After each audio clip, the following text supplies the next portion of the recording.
ఇది చాలా పెద్దది, వాడి కంటే నీది చిన్నది. అన్నా నీది చిన్నగా ఉందా ఆయన పెద్దగా ఉందా నాకు తెలీదు, బట్ సినిమా మాత్రం సింపుల్ వచ్చి చాలా పెద్ద హిట్ అయిందన్న. ఆ రేంజ్ లో ఉంది. UI is dangerous than AI అన్నారు. సో వర్డ్ కి మాత్రం జస్టిఫికేషన్ ఇచ్చారన్న. చాలా అంటే చాలా బాగుంది నా సినిమా.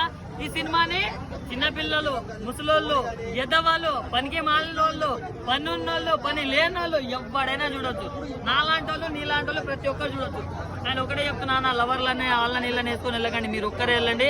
చాలా మంచిగా చూస్తారు, చాలా ఎంజాయ్ చేస్తారు. సినిమా మాత్రం నెక్స్ట్ లెవెల్ ఉంది. అండ్ ఇంకోటి చెప్పుకోవాలన్నా, మనం ఏం చేస్తున్నాం మన ఈ జనరేషన్ లో, పక్కన వాళ్ళ దాంట్లో ఇళ్ళ దాంట్లో వాళ్ళ దీంట్లో మెల్లగా వేలు పెట్టి తర్వాత మెల్లగా వాసన చూస్తున్నాం. ఇలాంటివి వద్దు, ఇలాంటివి వద్దు. మన పని మనం చూసుకోవాలి, మనం మంచిగా ఉండాలి అంతే తప్ప నలుగురికి నీతులు చెప్పి మనం బూతులు అనిపించుకోవద్దు అనేది చాలా క్లియర్ గా జస్టిఫికేషన్ ఇచ్చానా. సో ఈ సినిమాకి నేను ఇచ్చే రేటింగ్ ఆయన ఇంకోటి చెప్పాలనా,